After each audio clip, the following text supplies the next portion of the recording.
Bismillahirrahmanirrahim. Alhamdulillah. Wassalatu wassalamu ala Rasulillah Sayyidina Muhammadin sallallahu alaihi wasallam ibn Abdillah. Subhanaka la ilma lana illa ma 'allamtana innaka antal alimul hakim. Rabbi shrah li sadri wa yassir li amri wa hlul 'uqdatam min lisani yafqahu qawli. Amma ba'd. Ibu dan bapak jemaah sholat isya menjelang tarawih dan witir yang sama kita mencari ridha Allah, semuanya apa kabar?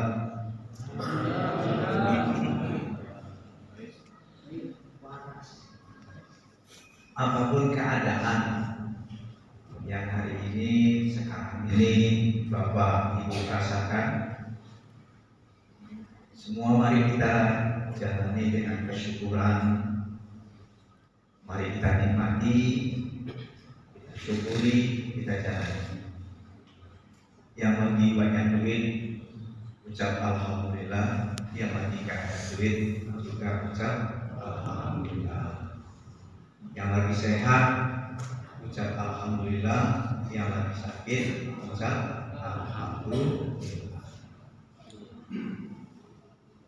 Mesti disenangi, karena kalau orang senang dengan kehidupan yang Allah datangkan, itu mengundang kesenangan yang lain. Tapi kalau wajahnya dipasang kayak kanilu kering, tahu kanilu kering, marah aja dengan keadaan. Ya hidup ini yang sekali sebentar mau dinikmati pun payah. Makanya malam hari ini yuk kita senang-senangkan walaupun keadaan kita berbeda, ya kan? Tes 1, 2.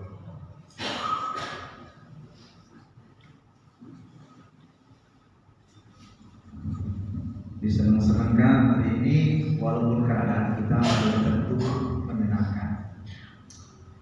Itu sudah sering saya ulang-ulang bahwa hidup ini walaupun kita nggak mesti jadi orang gila, tapi pelajaran hidup orang gila itu diambil. Orang gila itu kan ibarat orang yang bautnya udah dol, ya. Kalau bautnya belum dol ya ikut kepada ring. Jadi orang sekali-sekali itu harus ngedolkan pikiran.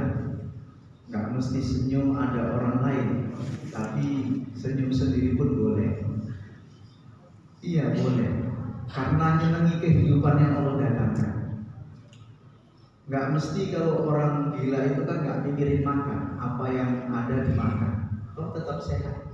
Kita ini banyak penyakit karena kakek makan. Maka sekali-sekali itu senang aja sehingga makan itu nggak prioritas pikiran. Dan orang gila itu senangnya jalan sana, jalan sini, tapi kalau ditanya mau kemana nggak tahu. Jadi sekali-sekali kita ini senang jalan sana, jalan sini, tapi kalau kita ini mau kemana mesti tahu. Ya. Kalau nggak tahu itu datang dan datang.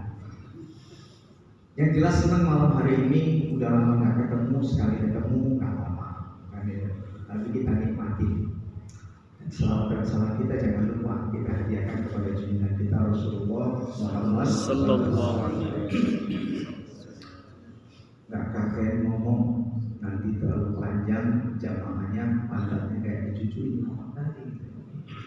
Tapi yang sebentar ini kita manfaatkan bagaimana mendapatkan momen Ramadan ini nggak cuma semangat di awal, tapi kita juga semangat sampai ujung. Karena banyak yang sudah tereliminasi kalau dari jumlah orang yang saya lihat tadi.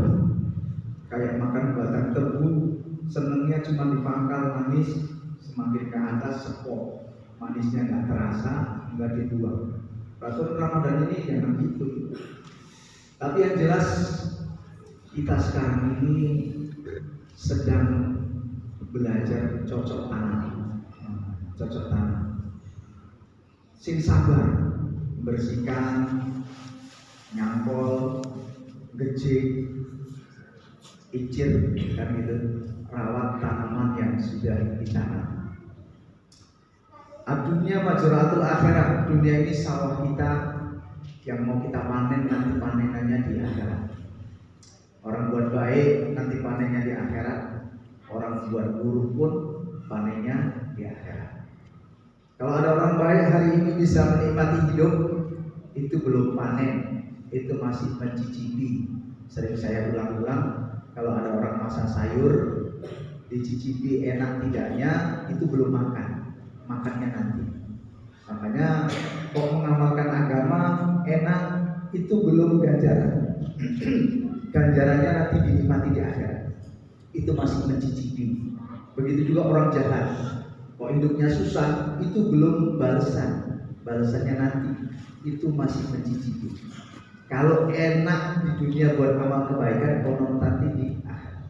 Kalau nggak enak kita buat di dunia ini, konon nanti nggak enaknya di akhirat. Yang jelas kita ini lagi nanam. Orang yang cerdas kalau dikasih jagung 1 kilo, itu 1 kilo itu nggak langsung dimasak, langsung dihabiskan, dimakan. Tapi kalau orang cerdas, orang dulu, 1 kilo ini ditaruh di ladang, ditanam, sabar, nanti beberapa bulan baru panen. Yang 1 kilo bisa jadi puluhan kilo. Hari ini kita tanam kebaikan juga sabar. Enaknya siang kita makan, tahan, ini nanam kebaikan.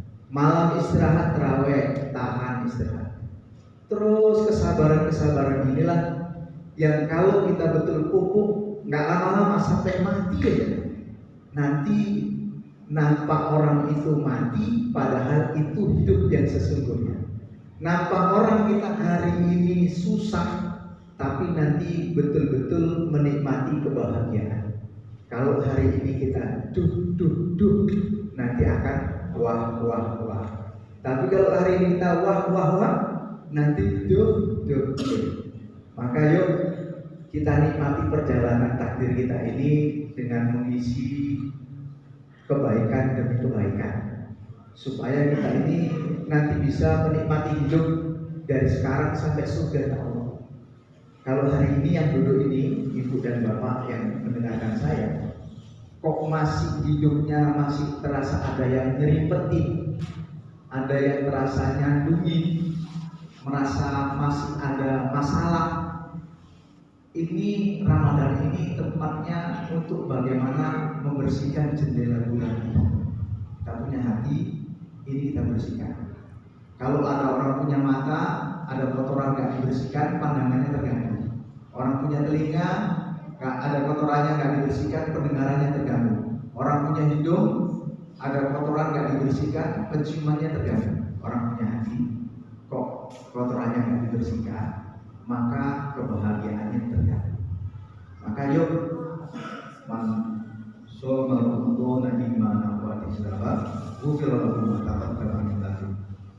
Siapa yang berpuasa, beribadah di Ramadan ini dengan iman, itu menjadikan penghapus dosa-dosa kita di masa lalu.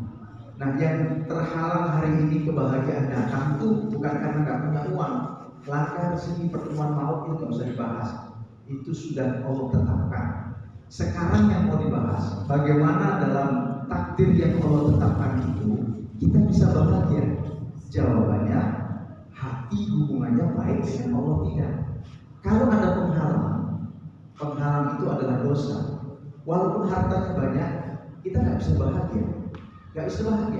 Maka Ramadan ini saya mengajak untuk bagaimana kita buka perisai. Apa itu? Buka dosa yang lalu kita buat, kita tobati. Kalau hari ini kita cuma suka berbuat baik, itu namanya menanam. Tapi tanaman itu akan tumbuh kalau rumputnya dibersihkan. Nah, rumput itu dosa, maka kita obati.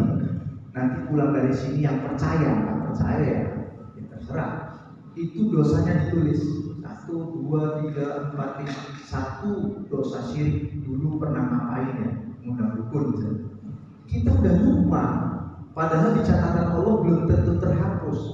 Kalau hari ini ada yang membuat kita nggak bahagia, itu yang pertama karena tauhid kita juga perlu diperbaiki. Nggak ada yang salah pada keadaan yang Allah datangkan. Yang salah itu cara pandang kita terhadap takdir yang Allah berikan. Nanti kalau sudah benar pandangan kita bahwa nggak ada yang mencolok kecuali ada yang gerakkan, yaitu yang gerakkan Allah, kita baru akan mengatakan, oh iya ya, kenapa ya Allah datangkan dia dalam kehidupan saya? Pasti karena saya salah, sehingga tidak bisa menikmati hidup. Baru astagfirullah. Begitu. Yang kedua ya tadi, kalau pandangan takdir sudah benar, tapi kok masih merasakan hidup gak enak, ada dosa yang masih menutupi datangnya kebahagiaan masuk ke dalam kehidupan kita, maka dosa itu diistighfari. Caranya ambil wudhu, lakukan sholat, taubat. Setiap dosa kita taubati, setiap dosa kita taubati. Hari ini kita nggak pernah mencatat dosa yang pernah kita lakukan di masa lalu, sehingga kita bilang baik-baik saja. Padahal tidak datangnya kebahagiaan sampai kehidupan kita ini karena masih ada dosa yang belum terhapus daripada catatan Allah Subhanahu wa Ta'ala. Makanya kita minta ampun dengan sholat taubat betul-betul, kemudian turunkan garis kebenaran. Orang yang lain yang salah saya, ya Allah ampuni saya. Astagfirullahaladzim, astagfirullah. Terus sampai kita sudah menyadari dosanya sudah ditaubati semua, insyaallah kebahagiaan akan mulai datang dalam kehidupan kita dari sekarang sampai ke surganya Allah. Dan ingat, jangan kepleset lagi. Kalau kepleset, sholat taubat lagi. Kalau kepleset, sholat taubat lagi. Ini kunci kebahagiaan pekan. Dari 101 yang saya pernah ngaji untuk bagaimana meraih kebahagiaan dari Allah dengan cara Allah adalah satu, mentaubati dosa. Percaya, amalkan. Kalau nggak percaya, banyak-banyak istighfar. Terima kasih atas perhatiannya. Kita mau terawih. Mudah-mudahan Allah